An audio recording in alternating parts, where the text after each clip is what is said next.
Hey, what's going on everybody? This is Abhay Alex and today I would be reviewing the Redmi Note 3.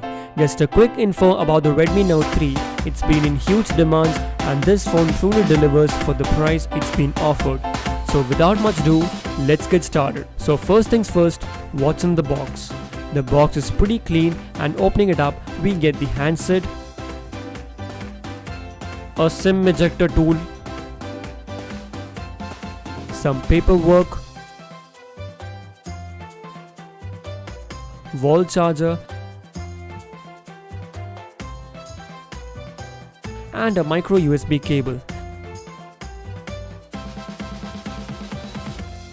That's all we have from the box. Further up, we get the Redmi Note 3 in 3 different colors and 2 capacity variants, 16GB and 32GB to be specific. Alright, the huge plus for this device has to be for its massive battery and processor. It packs a 4050 mAh battery and runs on Snapdragon 650. Yes, you heard it right, it's Snapdragon 650. Now, you will be thinking, why did I say this? Cause the latest phones are running on Snapdragon 810 or 820. This Snapdragon 650 has 2 A72 cores for intensive tasks and 4 A53 cores for simpler tasks. And for most of the times, we do simpler tasks, so in turn, it saves battery. And along with that, it is backed up with a 2 or 3GB DDR3 RAM depending on what you choose. So performance in this device is truly amazing and it also outperforms some high-end device like the OnePlus 2. I had also done a Geekbench and Antutu benchmark test and it really scores there too. So here are the test results. Talking about the battery, the phone took about an hour to reach from 1 to 50% and about 2.5 hours to reach from 1 to 100%, and I nearly get a screen on time of 8 hours. That's cool. This is like 1 day with heavy usage and 2 days with moderate usage. Design also is top notch. Despite being a 5.5-inch Full HD display, the phone is easily operational with single hands and the phone feels very premium and the metal curves at the edge gives this thing a posh look. And I'm also impressed with its button quality. The display in the Redmi Note 3 is a 5.5-inch Full HD 1920 into 1080 resolution screen with 401 pixels per inch. As it has capacitive touch buttons, we can make full use of our big screen. And it also has a feature called the Read mode. In this mode, the screen turns into a pale yellowish color, making it to read stress-free. Okay, so let me just give you a physical overview of the Redmi Note 3. Starting with the top, we have the IR blaster, a 3.5mm headphone jack, and a secondary microphone for noise cancellation.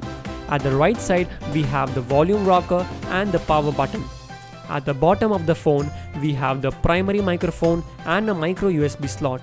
At the left side, we just have the SIM and micro SD card tray. About the camera, I'm not that satisfied with the result. Though it has a 16 megapixel rear camera shooter on paper, the output is just not on point.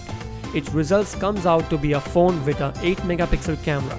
Focusing and shutter speed both are speedy, but you definitely need to be steady as it also shows up small shakes. I have faced that problem several times and the same implies when you shoot it with the HDR mode on. The front is a 5 megapixel camera that seems to perform good. Also, we get the selfie with a fingerprint function that comes in handy and it is damn useful. Coming onto the display is not that bright.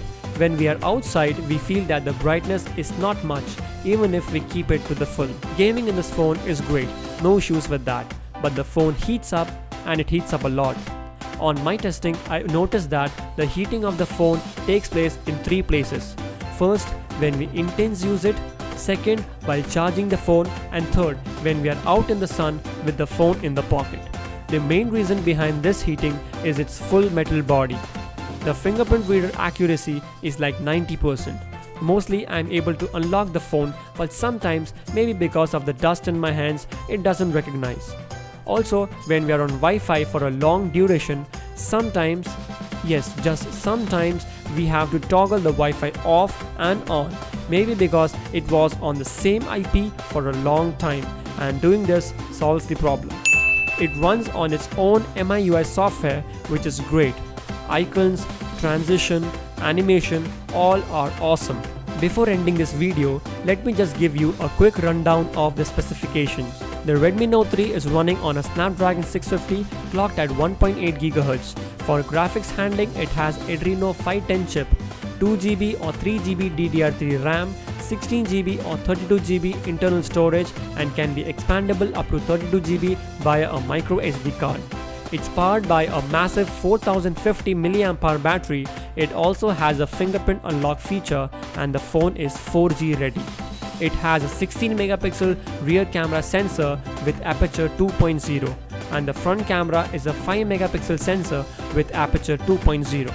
It has a 5.5-inch Full HD 1920 x 1080 resolution display with 401 ppi. It's 8.65mm thin and weighs 164 grams. Overall, the phone is an awesome performer, and no phone is perfect. Every phone has its own pros and cons. Anyways, that's pretty much all from this video. I hope I was able to pass on some information to you guys. Goodbye, and I'll see you everybody in the next one.